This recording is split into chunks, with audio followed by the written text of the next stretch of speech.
Syria's war is a mess. After 6 years, the conflict is divided between 4 sides, each side with foreign backers, and those foreign backers don't even agree with each other on who they're fighting for and who they're fighting against. And now, Syria's use of chemical weapons has provoked President Donald Trump to directly attack Syrian President Bashar al-Assad. This is a major development because up until now, the US has only been focused on fighting ISIS. To understand the crisscrossing interventions and battle lines in Syria today and how it got this way, it helps to go back to the beginning of the conflict and watch to see how it unfolded. The first shots in the war were fired in March 2011 by Syrian dictator Bashar al-Assad against peaceful Arab Spring demonstrators.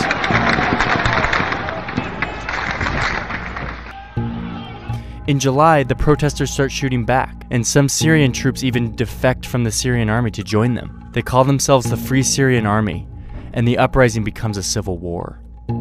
Extremists from around the region and the world start traveling to Syria to join the rebels. Now, Assad actually encourages this by releasing jihadist prisoners to tinge the rebellion with extremism and make it harder for foreign backers to support them. In January 2012, Al-Qaeda forms a new branch in Syria, Jabhat al-Nusra.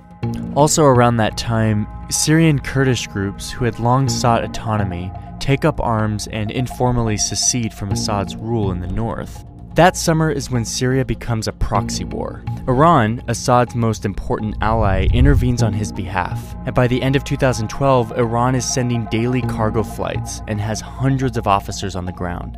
At the same time, the oil-rich Arab states in the Persian Gulf begin sending money and weapons to the rebels, mainly to counter Iran's influence.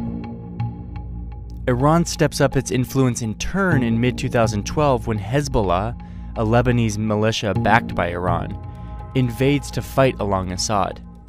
In turn, the Gulf states respond, Saudi Arabia really stepping up this time to send more money and weapons to the rebels, this time through Jordan, who also opposes Assad.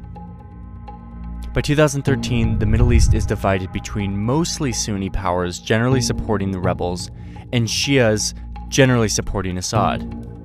That April, the Obama administration, horrified by Assad's atrocities and the mounting death toll, signs a secret order authorizing the CIA to train and equip Syrian rebels. But the program stalls. At the same time, the US quietly urges Arab Gulf states to stop funding extremists, but their requests basically go ignored. In August, the Assad regime uses chemical weapons against civilians, provoking condemnation from around the world.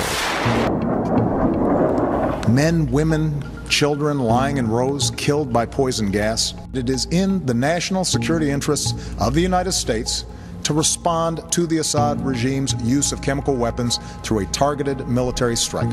Russia proposed on Monday that Syria surrender control over its chemical weapons to the international community for its eventual dismantling to avoid a U.S. military strike. The U.S. ends up backing down, but the whole thing establishes Syria as a great powers dispute, with Russia backing Assad and the U.S. opposing him.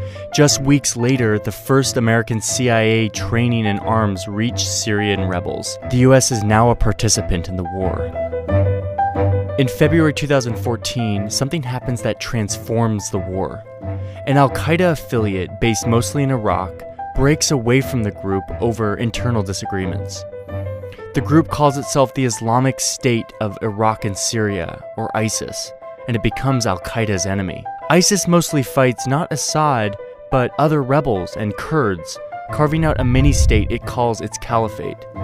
That summer, it marches across Iraq, seizing territory and galvanizing the world against it. In September, 1 year after US almost bombed Assad, it begins bombing ISIS. We're moving ahead with our campaign of airstrikes against these terrorists, and we're prepared to take action against ISIL in Syria as well. That summer, in July, the Pentagon launches its own program to train Syrian rebels, but will only train those who will fight ISIS, not Assad. The program fizzles, showing that America now opposes ISIS more than Assad, but that there's also no like-minded Syrian proxy forces on the ground in Syria. In August, Turkey starts bombing Kurdish groups in Iraq and in Turkey, even as these Kurdish groups are fighting ISIS in Syria. But Turkey doesn't bomb ISIS. This gets to one of the big problems in this conflict.